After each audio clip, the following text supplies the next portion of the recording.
You know how every now and then, a single post online just cuts through all the noise? It grabs everyone's attention, kicks off this massive debate, and makes you feel like a huge shift is happening right under our feet. Well, that's exactly what went down when one AI entrepreneur decided to tell his friends and family what he really thinks is coming. So the guy, AI entrepreneur Matt Schumer, starts his whole essay with this incredibly powerful, and for a lot of people, kind of chilling analogy. He wasn't just talking about some new app. No, he was framing this moment in AI as that quiet phase, the this seems a little overblown period, right before a global transformation on the scale of the pandemic, or maybe, just maybe, even bigger. And boy, did people react. The essay didn't just get read, it exploded. We're talking an estimated 80 million views on X alone. It kicked off this huge wave of both excitement and, frankly, a lot of fear, forcing this global conversation. Are we really on the edge of a true AI revolution? Or are we just watching the next big wave of Silicon Valley hype? Okay, so to really understand this whole firestorm, we've got to look at what Schumer actually said, and more importantly, why it hit such a nerve with millions of people. See, this wasn't some polished press release from a company. Schumer framed it as the honest story that he'd been holding back, something way different from what he calls the polite cocktail party version of AI. His whole point was that the nice, optimistic way we talk about AI is dangerously misleading, and that people needed to hear the unvarnished truth from someone on the inside. All right, let's get into the meat of it. What were the core arguments that made this thing go so viral? It really boils down to three huge claims. First, and this is probably the most powerful part, was his own personal story. Schumer, an AI company's CEO, straight up claimed that the new AI models can basically do his job for him now. He describes this workflow where he just explains what he wants built, walks away for a few hours, and when he comes back, it's done. And often it's done better than he could have done it himself. He wasn't predicting the future, he was reporting on his own job becoming obsolete. Wild. Second, he's saying this is all happening at a speed that's, well, it's hard to believe. This timeline really puts it in perspective. Just think, in 2022, these things couldn't do basic math. 2 years later, they're writing code that actually works. But the real warning, the big one, is what he predicts for 2026. AI starting to help build the next version of itself. According to him, that is the game-changing moment. And that brings us to his third and most alarming claim, that we are already in the first stage of an intelligence explosion.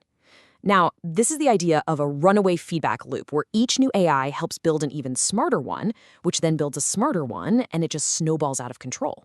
And he says this isn't just theory. He points right to OpenAI's own documents, which say their model was instrumental in creating itself. The builders, he argues, think it's already happening. Now, whenever an argument this big goes this viral, you absolutely have to look at the pushback, right? To get the full picture, we have to see how the skeptics and other experts responded. And the pushback came fast and it came hard. The well-known AI researcher Gary Marcus didn't pull any punches, calling the whole thing weaponized hype. Critics immediately started pointing to Schumer's track record, bringing up past examples where he'd made some pretty exaggerated claims. Their point is simple. You have to look at this new, scary warning through the lens of that history. The critics' main counterargument is all about reliability. So while Schumer is claiming these new models have human-like judgment and taste, the skeptics are saying, hold on a minute. They argue that this completely ignores the fact that these models still hallucinate. They just make stuff up.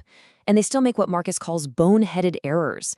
Trusting them to just work on their own, they say, is a recipe for disaster. And the critics came with receipts. First, they took apart his evidence, pointing out that a benchmark he used only requires a 50% success rate, which is a long, long way from the perfection he's describing. Then you have all the user reports of just maddening stuff, like an AI just deleting correct work. And finally, and this is almost too perfect, critics pointed out that in his big essay praising AI, Schumer thanked 3 humans for helping him review the drafts. Okay, so if it's not a guaranteed, unstoppable intelligence explosion, what's the other option?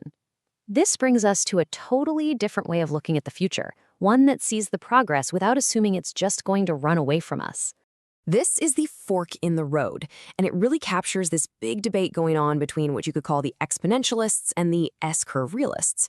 Path 1 is that exponential intelligence explosion vision. But Path 2 suggests we might be heading for more of a productivity plateau, where AI follows a classic adoption curve, kind of like the internet did. A ton of hype, then a slower, more realistic integration that still changes everything but doesn't cause an immediate apocalypse. And this idea of a plateau isn't just wishful thinking. It's based on some very real-world problems that could slam the brakes on that exponential growth. I mean, we could just run out of good data to train these things on. The energy they consume is already staggering. There are physical limits to making chips. Or maybe the current way of building AI is just hitting a wall of diminishing returns. So, after wading through the hype, the dire warnings, and all the skeptical pushback, let's get to the question that actually matters. What does any of this mean for you? Let's try to boil this all down into some practical takeaways. Here's one thing that's super clear. It doesn't really matter which path AI takes because the impact on knowledge work is real and it is happening right now. This table shows just a few of the sectors already getting hit hard. Software engineering could see a huge drop in entry-level jobs. Legal work, automated document review is here. And for fields like journalism and customer service, the level of automation is on track to completely remake those industries. But you know what's really interesting? If you look past all the heated arguments, there's actually a surprising amount of agreement on what we should be doing today. Even Schumer's harshest critics agree that his practical advice is solid. The common ground is pretty clear. Everybody should be experimenting with these tools, preparing for some disruption, and just getting used to adapting to change. So let's make that real with an action plan that pretty much everyone in this debate would get behind. Step 1, get your hands dirty. Spend an hour a day actually using AI tools, not just reading headlines about them. Step 2, test its limits.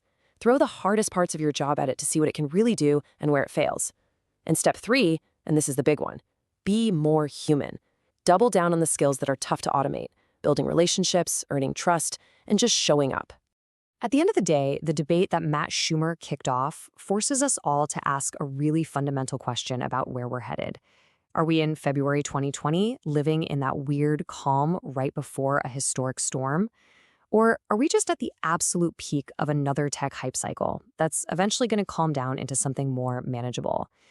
The truth is, the evidence isn't clear yet, leaving all of us to watch, to adapt, and to decide for ourselves.